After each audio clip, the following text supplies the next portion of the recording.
one of the things that I realize that I try to impart on you guys is the stuff that you're learning that I'm teaching that he taught and that Shirjal hammered home is, and I tell people all the time, is you have to be of two worlds, right? You have to make adhere to tradition, but it also has to work in the ring or in the cage.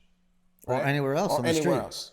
So, but the things that you're learning, the traditional stuff you was learning was never meant for competition. It was never meant for that. It was meant for killing people. So that wrist lock, that sweep, that dump, that things like that, that was meant to end people. You know what I'm saying? But you can't do that in a training environment because obviously you have no students, you have no training brothers. And so you have to learn to take those you have to learn to take those principles, those techniques, those locks, and adapt them for that arena. Yeah. For competition. Because you always hear that, we can't spar because, my stuff's too deadly. Right, that's what I was going to say. It's too deadly. If you can't tone down your stuff and work with somebody, you're never going to get that pressure. You're never going to understand what's going to work. You don't know how somebody's going to move. I don't know how Jeff moves. Watched a lot of his videos, but you don't know how Jeff's going to move when you throw techniques. The only way you do, and the only way you get to know somebody is to touch hands. And now you get to know them, and it's like, this is great. I love the movement, the head movement, the shoulder blocking. It's all similar. You have to work with different people too. I'm so used to working with Ryan that when I work with other people, I'm like, all right, wait a minute, I got to take a second. I got to get used. You got to get used. You're not fighting someone that's shaped like a used car salesman inflatable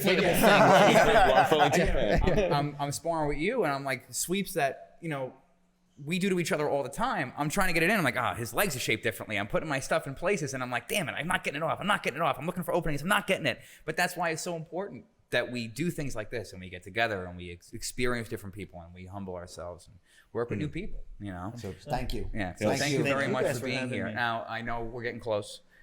Is there any kind of closing statement or any kind of impression you want to leave before we end the episode? Honestly, Kung Fu's awesome. You guys are awesome. Thank you for the experience. Yeah, it means a lot. Thank you. I truly mean it. I'm glad, and I'm glad that you're saying that, really, because it's nice. It's nice that people from different styles can really enjoy and appreciate. I just believe people need to be educated in martial arts. There's too much real fake martial arts out there, like Bushido. Like, have you seen those guys where the guy will run and he'll be like, "Oh God, yeah. We've done videos on that. That stuff is fake." We have my reputation's on the line. Okay, I could say that I sparred with you guys all. I believe it is effective. Wonderful. We got the Jeff Chan pass. It will kill. It will cut. Jeff Chan, to the younger Jeff Chan, because I legit used to believe that it was absolute bullshit. Well, that's Well, I mean, 80% of it is 80% of it doesn't work. It's the 20% people that apply the techniques that make it effectable. So, and just so you're saying that, we'll take it. You're allowed to make up your own words. It's okay. Well, that's a new word. It's more out in the open now because of internet, but it's been going on for decades. Oh, 100%. Because we used to talk smack about all different types of schools, styles, and stuff like that. I grew up hearing that. That style is shit. And it'd be different Kung Fu styles. And they'd be just talking. I'm like, what? And I looking at it, I was like, oh yeah, they can't fight.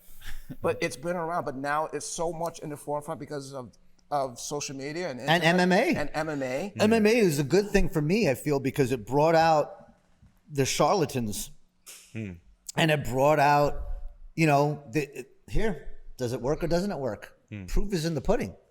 Can you apply it or can't you apply it? And if you can't apply it, go back to the drawing board, figure out what you did wrong. And that's it. And that, to me, MMA is a good thing because it really brought out, it's forcing people to become better. It's forcing people to take their style and go, does my style suck or do I suck? And how do I get better?